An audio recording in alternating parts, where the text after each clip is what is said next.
Welcome to the Higher Intelligence Podcast brought to you by My Working Soul. In today's episode, Generational Shift, we explore how diverse perspectives in the workplace drive positive change. Each generation brings unique experiences, yet we all share common goals and aspirations. As technology changes how we connect, we have a chance to bridge cultural and generational gaps. Platforms like LinkedIn help us share our stories and build meaningful connections. This empowers us to engage in new and impactful ways. By embracing open communication, we can create a work environment where everyone feels heard and valued. This season of Higher Intelligence features insightful conversations with guests that I've connected with on LinkedIn, including today's guest, Amy Smith. Join us as we explore how storytelling and content creation can unite us, fostering a more inclusive and innovative workplace that thrives on collaboration and understanding. I always valued hard work. It's probably because I grew up really poor. When I was young, I was short-sighted, and I worked hard only to get what I wanted. But over time, when you work for what you get rather than having it handed to you, it changes who you are. It begins to define just not what you do, but who you become, who you are. And whether I've succeeded or failed, as it turns out, I've owned that. It mattered not who was president. It didn't matter how much the tax rates were. It didn't matter what happened to other people. You create your own experience. And I still believe in this country. There is no other country where a poor kid with an alcoholic father and periods of being homeless and living on the street can achieve the kind of success that I've enjoyed in my life. If I had one wish for some of the Gen Zers or just young people in general, even some millennials, who believe they should only have to do what they want to do, it would be this: today will not last. It will change. So many want to be influencers, content creators, digital stars, but like I say, only a very small percent are ever going to do that. It's like wanting to be a musician or get in the NBA. You know, you better have a plan B. So being an entrepreneur, you know, I think the last job I had was when I got fired from A&W. I've kind of been in business for myself all the way. And if you don't want to work for somebody, sure, don't. Be an entrepreneur, but eating is a habit. And so you got to figure out a way to get along until you find out that thing. But you are the CEO of You, Inc. And you got to ask yourself, how's that working for you? Are you getting what you want? And the number one thing for me has been to do what I'm passionate about. And if you're not doing what you're passionate about, then you need to find out what that is. Because if you're blessed enough to do something you're passionate about, then your vocation becomes your avocation. You're now doing something you love.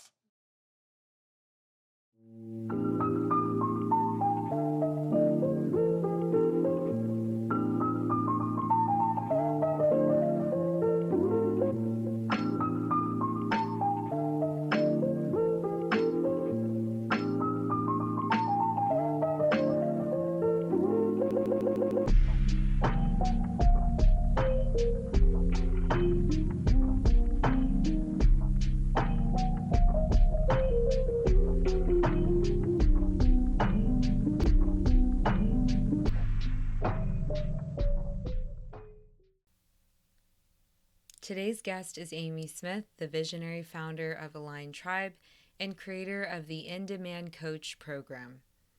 Amy helps professionals leverage LinkedIn to share their stories and connect across generations.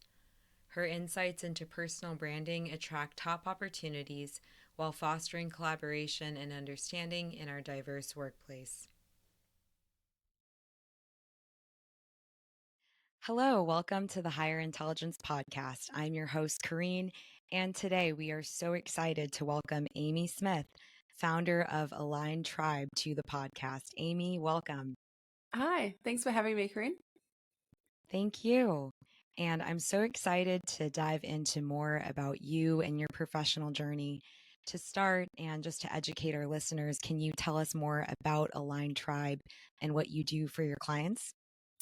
I'm a business coach and LinkedIn marketing specialist. And so we work with emerging and established coaches, consultants, and professional service providers, primarily to help them really build their brand and grow their business using LinkedIn. That's what we do currently. Work also with executive teams and really helping them to navigate LinkedIn and get the most out of it for their own personal brands and also for their companies as well. Absolutely. And it's so incredibly valuable what you do. And there's so much subject matter I want to get into. But before we talk a little bit more about your work, I'd love to take it back to the beginning. Was there something in your childhood that inspired you to pursue your business goals and dreams? Or was there something in your adolescence or in the past that really shaped where you are today? Yeah, wow, going way back to childhood now. So, I think, I had a lot of entrepreneurs will kind of, have this story of, they were asleep on their, sister's couch because they couldn't afford to pay their rent and they're almost going homeless and broken. My story was definitely not like that. I had a very, I would say, ordinary childhood and, had very loving family and friends around me. And I think from an early age, I always kind of had that entrepreneurial streak, if you like. So I actually started my first business when I was 12 years old. And I used to actually get all my family members to donate their old clothing and their old jeans. And I used to like repurpose their clothes. And I used to turn some of their old jeans into handbags. So I'd cut the legs off and then, decorate it. And I would sell them to all my friends at school. And it actually got to a point where I asked my mum to work for me. I wouldn't pay her, of course, but I did ask her to work for me. And she said, "You're joking, like focus back on school." And so that was kind of, I don't know where that came from because my parents, at the time, my mum now runs a business, but at the time, my mum was in the police force. My dad was always a workforce trainer.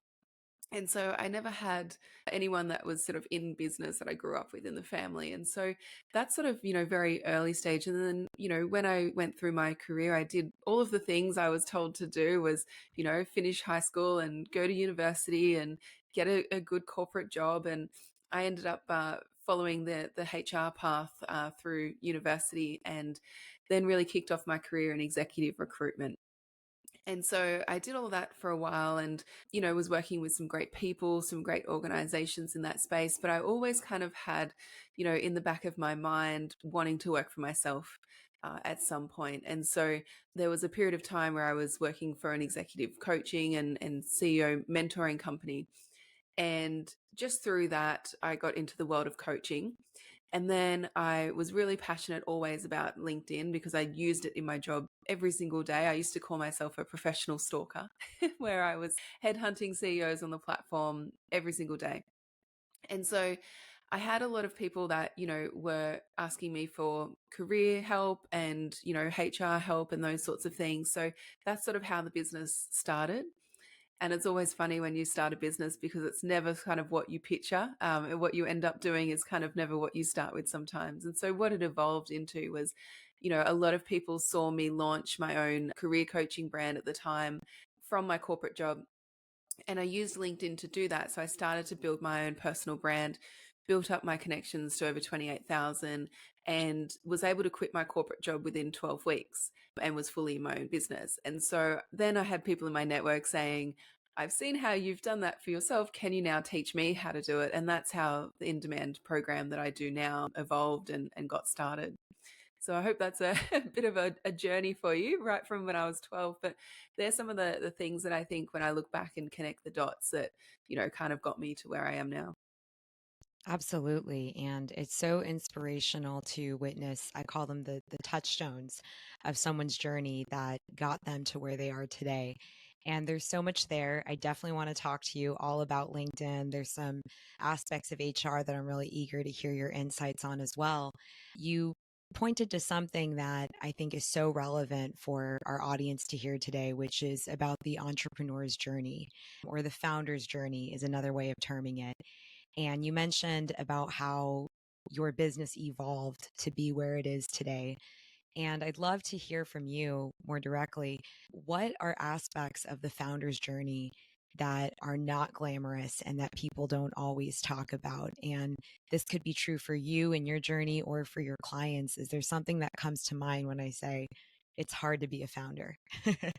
Yeah, I think if I think about a lot of the people that I work with and support, a lot of them have had quite significant corporate careers, and they've hit a real high level of success in their corporate careers where they're kind of at that point of, almost exhaustion. They're at that point where they just really are wanting the flexibility of running their own race, doing their own thing, being able to utilize the skills and experience they've built up, through the years in their leadership role to then perhaps become a leadership consultant or a coach for other organizations. And I think one of the biggest things that most people don't realize is that what made you very successful in the corporate space doesn't necessarily translate across to making you a successful entrepreneur.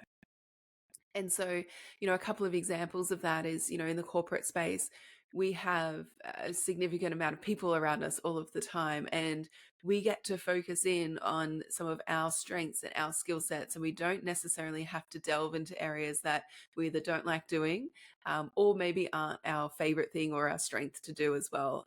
For instance, if you're head of marketing, you never really sort of touch the financial side in great detail. And it's very, very different when you step into those shoes of becoming an entrepreneur, because you are now responsible for everything. And so there are areas, particularly if you've, been quite successful in a particular area, it can feel kind of weird, and it can feel like you're just a total beginner and a total learner again in another area of business. But all of it is totally necessary. So I think one of the biggest shifts that a lot of people have to make is, they're very good at what they want to do, and they want to help people, in their professional services, or, as a subject matter expert around their expertise. And it's kind of a little bit of a shock to the system when they know that they have to learn how to sell, and they have to learn how to market themselves, and they have to learn how to run the business as well. Otherwise, you never really get to the level of freedom or flexibility that you truly went into business for in the first place. So I think that's one of the biggest challenges that I see, and biggest realizations that I see a lot of people, particularly if they've come from that corporate space. There's a real sort of mindset shift that happens at that stage. Absolutely. And to underscore your point further, I think it's so important to understand what the day to day reality looks and feels like in that experience when we're talking about, yes, you will be doing payroll. And yes, you will be the person knocking on the doors and possibly having the doors closed in your face. Yeah. And it's a lot to handle. And I Yeah. speak as a founder myself. And I'm going to start with my first controversial statement of this conversation, which is I don't know that it's for everyone. What do you think? Mhm. Yeah, I think it's for the people that are willing to put in the work to make it happen. So I think a lot of the skills with entrepreneurship can be learnt. So if there's a lot of people that might not have a real proclivity to sales and marketing, or, it might not have been something they've experienced before, but you can definitely learn it. It's just that you've got to be willing to put in the reps. It's like if you head to a gym and you look at all of the fancy equipment and you look at all of the things, and you can learn about all that equipment, you can research how to do a bicep curl, and you can do all of these things, right? But until you're actually there picking up the weights and doing the reps, you're not actually going to get the results that you're looking for. So there's a lot of people that I think kind of skirting around the edges of entrepreneurship. They like the idea of it, they like learning about it, they like researching, they like doing course after course after course, but never really doing the reps and implementing where they need to go, because it's a little bit uncomfortable. And so I think if you are willing to do that, and you're willing to try, and you're willing to pick yourself back up again and try again until you get it right, it can definitely be learnt, but you definitely have to have that drive and motivation and resilience to get through some of the resistance that you might face in certain areas. Absolutely. And resilience is a key word here that I particularly focus on. And I think it's also important to say that not everyone needs to be an entrepreneur or a founder. I'm going to Totally. make the case. Yeah, Yeah. controversial statement number two. Everyone, everyone should Yeah. think. like an entrepreneur. That's my belief. Do I think that everyone has the financial well being, stability, place in life at every point to jump into it? That's where I'm a little on the fence and I'm thinking, well, maybe go deeper, do your research. And that alludes to another piece I wanted to talk to you about, Amy, because I mean, you're really incredible. There's so many different factors about you and your business that I could highlight. LinkedIn is a huge focus on part of your value contribution, of course, along with so many other things. I think for a lot of founders and entrepreneurs that are in that overwhelmed state, to borrow a phrase, sometimes they are inundated, actually, usually on LinkedIn. They're Yeah. inundated with so many different reach outs, messages of people who say that they're a business coach, say that they can help you get leads, grow your business. Some of them offer money back guarantees. And Mm. for a lot of bootstrap founders that actually really need that resource, it becomes so difficult to discern who will give you results, who's actually going to support you. And also, even if it's the most lovely person in the world, if it's the right resource for you and your business. So I'd love to hear your thoughts just relating to that experiential space and also Mm. highlighting what makes you different and why you are a great choice for that person who might be in that place. Yeah, absolutely. And you're right. It doesn't change no matter what stage of business that you're at, and I think that there's always that unknown and there's always, I've heard it be said before as what I call ignorance tax, where you're paying every single month a level of ignorance tax, which is simply because you just don't know that next step or you just don't know how to break through that next level. And so that's actually the first place to start is really trying to figure out, well, what is the problem that you're trying to solve in the business right now? Is it because you don't have clients and that's really what's keeping you up at night? Or is it because you have too many clients and, you need to work out some better systems and you need to put some boundaries in place for your time and you need to create a bit more of a life around your business. So I think that's the first step is actually really deciding for yourself without anyone coming into the business to say, well, what is the problem that I need to solve? And what is that one problem that I know if I solve this, it has a flow on effect to solving so many other things that I'm thinking of in the business. So I think that would be step number one. And then step number two, really when I think about working, with anyone, because I do this myself, I've had plenty of coaches and mentors and consultants throughout my career and through my business as well. And I'm always looking for that person that has gone and done what I want to achieve for myself, and doing it in a way that feels really aligned to me as well. So if there is someone that, I've seen online and maybe they've had a lot of success in business, but the way they've gone about that is they've hustled from 4 in the morning up until, midnight each night, and then they wake up and they do it all again. Like that doesn't suit how I want to create my business and that doesn't suit how I want to lead my life. So I think going to the people that not only have gotten the results that you're wanting to achieve, and you can see evidence of that from them actually out there doing it, but also they've gotten the results in a way that feels aligned to you. It feels really authentic. If you are someone that doesn't want to be overly, doing the hard pitching in people's face, like don't go for someone and work with someone that has that approach. You know what I mean? So it's really thinking about not just the problem and the aspect of the business you're looking to solve, but also the way you want to solve that as well. Absolutely. And you're welcome, listeners. You just got a free a free bit of valuable advice from Amy Smith Mhm. here. So thank you for that. I think it's and this is what's interesting about coaching. And I try Mm. to pull back the curtain whenever possible too. It's that time and attention. And that's one piece of a coaching approach that I can really advocate for in terms of encouraging people to look at coaching in a different way and see where the value lies in it. Because another controversial statement, I think we're on number three now. I think a lot of people, not necessarily the people in our circles, maybe, but there's some people that hear the word coach and they think fluffy. And I use that word Mm. specifically because I know that you're very particularly a no fluff type of coach. But Yeah. people hear that fluffy word and they think, oh, that's a waste of money. I'm not interested in that. And to give them a bit of a bolster in terms of that feeling, one thing that I noticed, especially during the global pandemic, COVID-19, is there was a huge shift for a lot of people into coaching. And there Hmm. started to be, in my view, a big confusion about what coaching was, what the promises were. And I venture to say, controversial state number 4, that there were some people who really were not accountable or ethical in calling themselves a coach, at least not in my framework of what a coach should be. What are your thoughts on that? Just thinking about the evolution of the coaching industry, the people who are calling themselves coaches, and Mm. also, in the back door, so to speak, talking about your process and why it's so different compared to that fly by night approach. Yeah, absolutely. So I think, the reality is that we live in the digital online world now. And I think COVID really sort of exposed us to that fact, and kind of maybe threw everyone forward in that way, whether we liked it or not. And so I think we can't ignore what's going on in that the coaching industry is actually one of the fastest growing industries out there right now. And so what that means for a lot of people is there's a lot of opportunity because more people are really understanding what coaching is. More organizations are really knowing that they need coaches in their organizations to help their leadership team or to help people in their careers, as some examples, or working with their executives.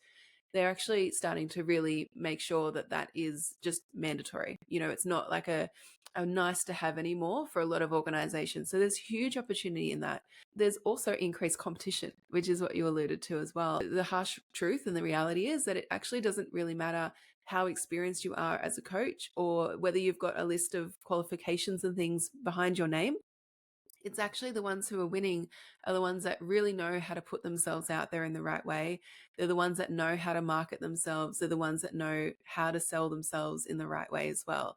And so there is a level of frustration for a lot of people who, have really invested heavily into their career as a coach to see all of these, it feels like every day there's probably a new coach or consultant that's popping up in your space. And the reality is that people are going to work with people who can help solve their problems. And people are going to work with people who they are aware of. Unfortunately, in today's world, you can't sell a secret.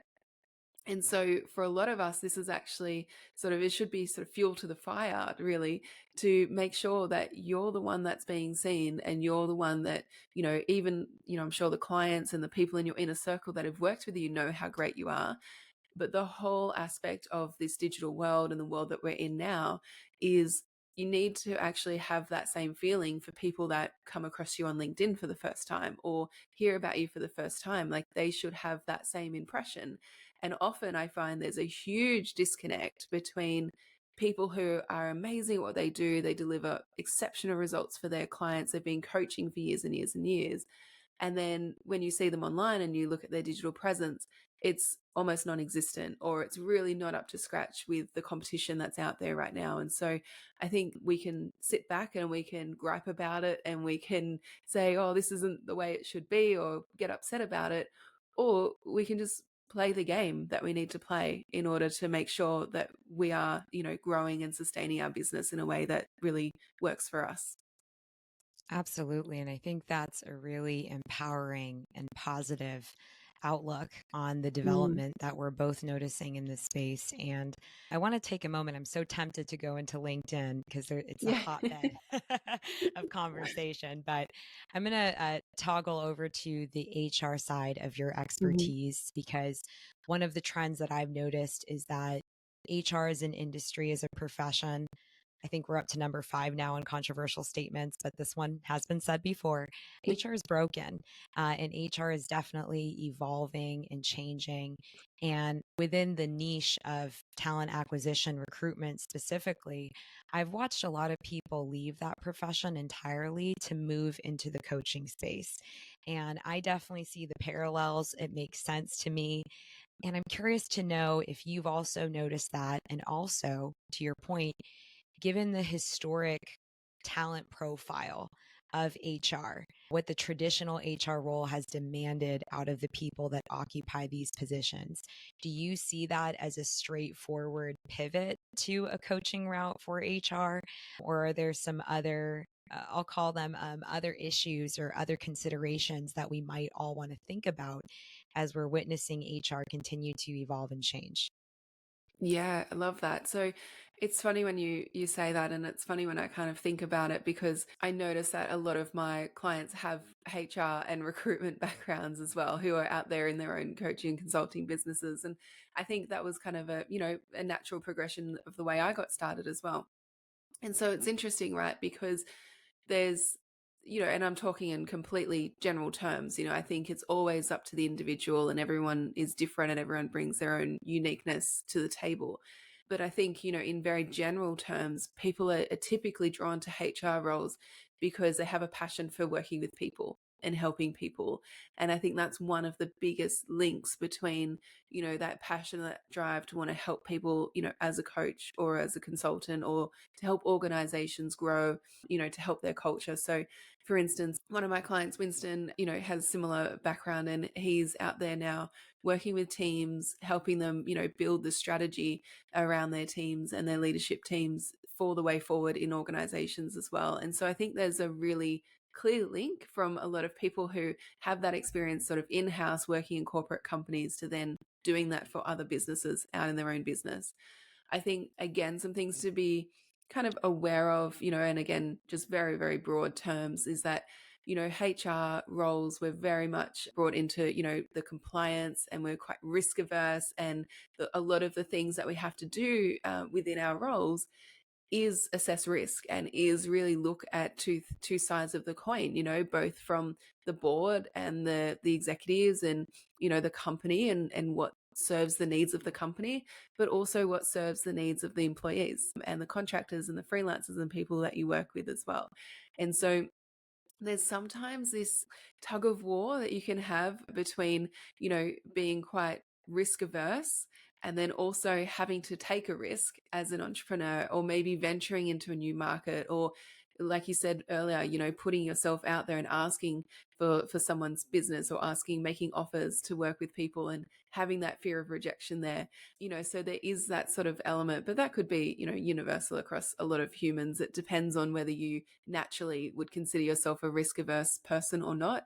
I myself don't consider myself a risk taking person. I actually consider myself quite risk averse, and yet somehow, some way, I've grown this business. So it's not that it can't be done. It's just something that I was very mindful of, with the way that I was used to operating in the corporate space. And I think, funny story, when I first, got started in my business, was I remember sitting there at the computer, and, it was like 5 o'clock, and I'm thinking and looking at my watch, and I'm like, oh, it's, time to finish work. It's home time. And then I'm looking around, and I'm like, I'm the only one in my office. Like, I definitely could have finished earlier if I wanted to, or, there was no person there telling me what to do.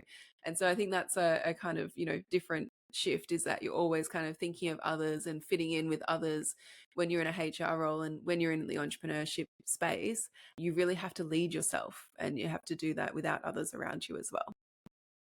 Yes, you have to lead yourself and you have to motivate yourself, which can be Hmm. two different things. And Yes. thank you for that, Amy. So insightful. And it brings to mind a conversation that I had here on this podcast with another leader. And this person was talking about that inevitable hand holding that happens in HR. Mm. Your one hand is holding the company's hand, and then the other Yeah. hand is holding the employee's hand. And I'm curious, this person's position was that it's not a position of success, and that you can't hold both people's hands and expect to succeed. Mm.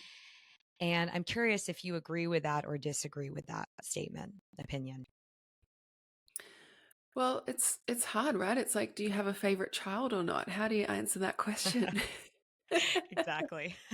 If you were my mother, you'd put us to bed every night, and then there was three of us growing up, and you'd put us to bed every night, and you'd tell each child as you were going to sleep that you were my favorite of the day.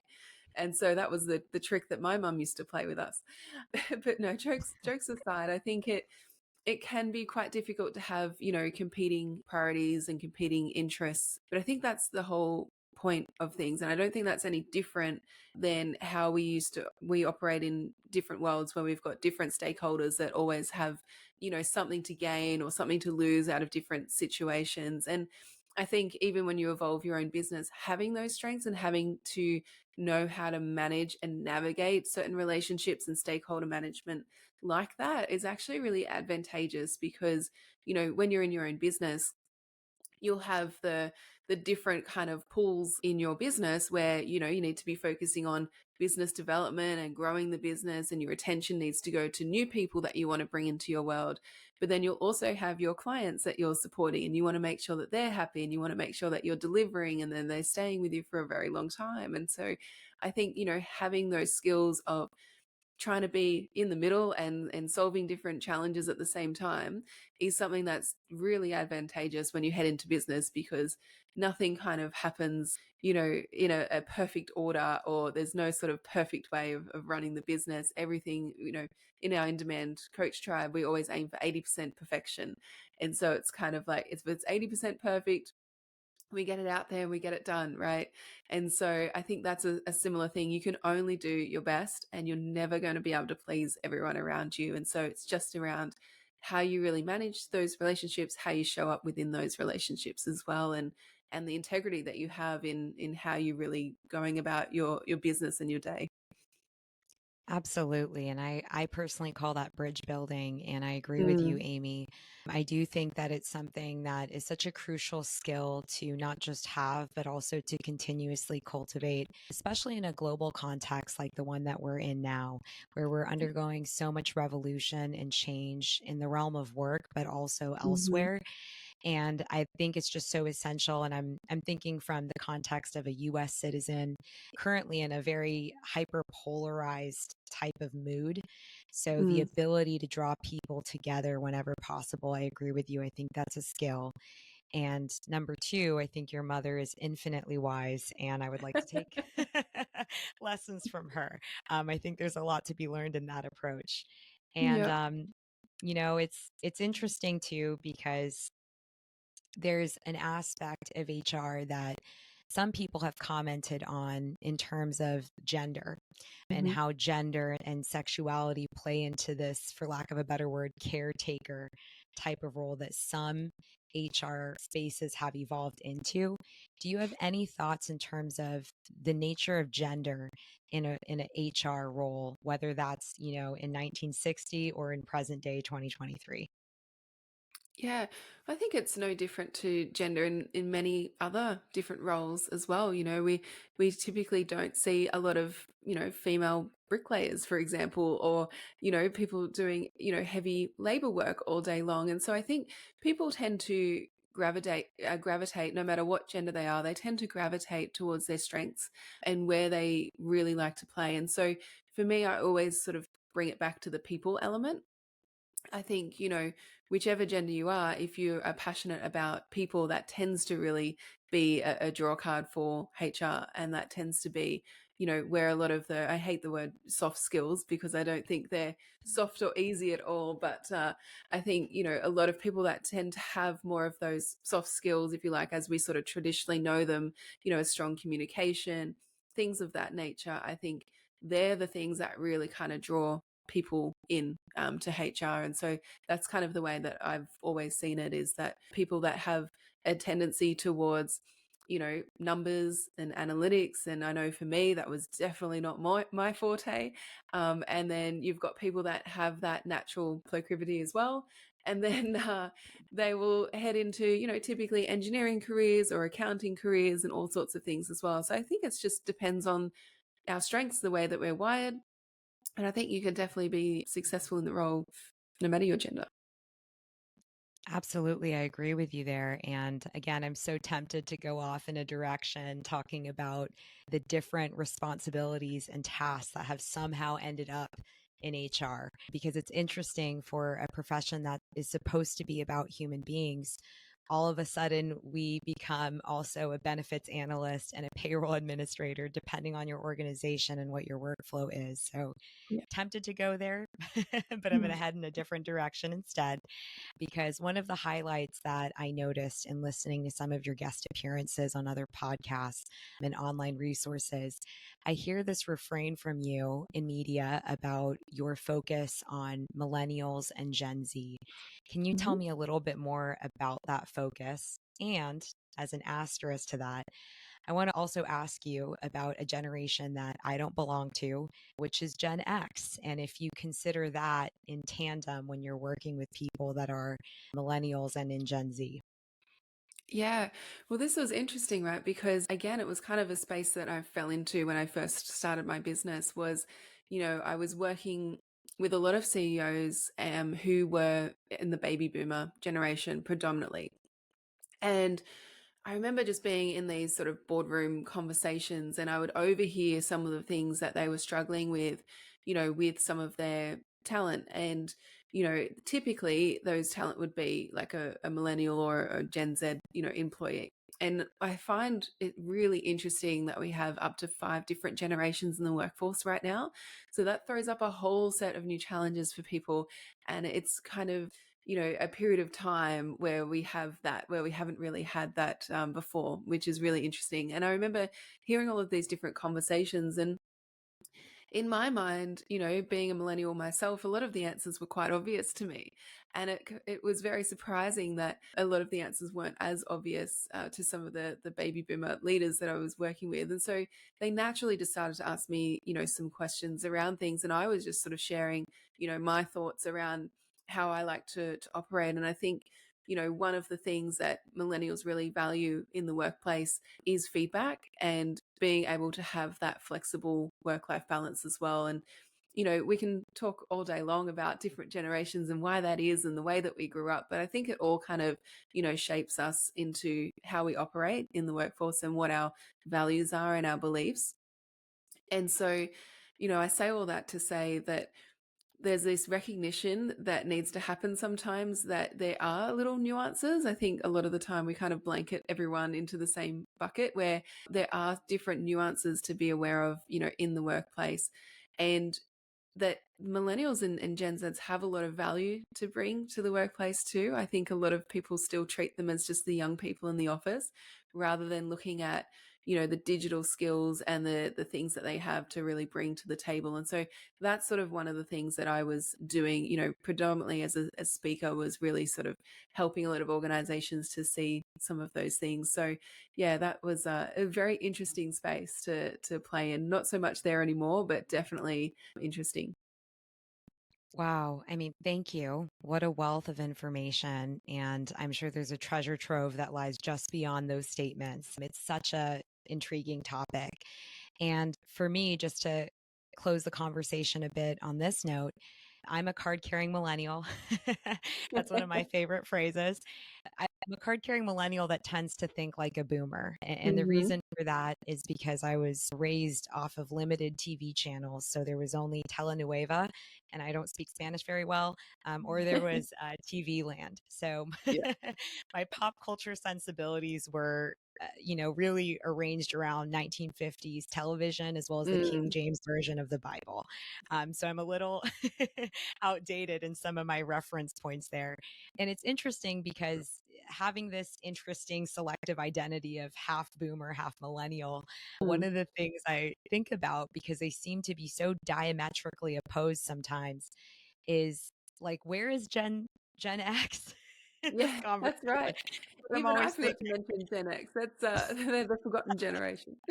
I think that's deliberate. And here in the Mm. US, I've heard Gen X be referred to as the silent generation. And this morning, my mother, you reminded me of my mother, so I'll talk about my mother too. I told her just this morning, I said, Mom, this is why people in Gen X really need to speak up. We were talking about what we call here in the United States Gold Star families, which are Mhm. families that have lost either a son or a daughter, a child as a result of war. And I was telling my mom about this story I had heard about a Gold Star family, and she was so distraught hearing it. She didn't know the information I was giving her. And I told her, Mom, this is why people in your generation have to speak up, because we need a tiebreaker, so to speak. But to bring this conversation to a close, I want to emphasize and underscore how special and amazing Amy is in terms of being a bridge builder, being someone who thinks from so many different contexts, from the HR context, from the coaching context, from a generational context. And I would really encourage anyone listening to connect with Amy on LinkedIn, find out more about her and what she does. And she might just be that person that you connect with that can really help you accelerate your business success. So, Amy, thank you so much for being on Higher Intelligence today.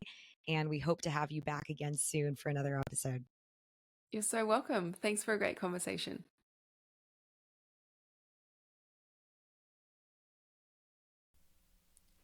Recognizing diverse perspectives is crucial for thriving organizations. Each generation, boomers, Gen X, millennials, and Gen Z, bring unique strengths that enhance collaboration and enrich workplace culture. The key is to get to know the individuals behind these labels. Imagine your team leveraging the varied experiences and insights of all members. By fostering open communication and valuing every voice, you create an environment that drives exceptional results. Collaboration across generations, cultures, and backgrounds leads to a more inclusive and effective workplace. Platforms like LinkedIn show us how storytelling and personal brand connect us beyond generational lines. They enable us to share our journeys and break down barriers. Remember, no one is a monolith. Each person has their own story, and understanding these stories can unlock new possibilities for collaboration. Welcoming this diversity sparks innovation. Younger generations bring fresh perspectives that inspire creativity, while older generations enhance adaptability and problem solving.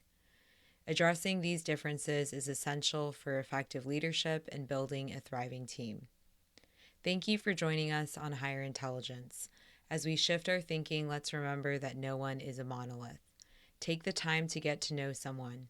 The key to success often lies in one person believing in you. Give others that chance while maintaining appropriate boundaries, and watch how it transforms your culture. This has been Higher Intelligence, a podcast presented by My Working Soul. Thanks for joining us. Learn more about My Working Soul at myworkingsoul.com, and don't miss an episode. Subscribe to the show on YouTube and follow us on LinkedIn, Instagram, and Facebook.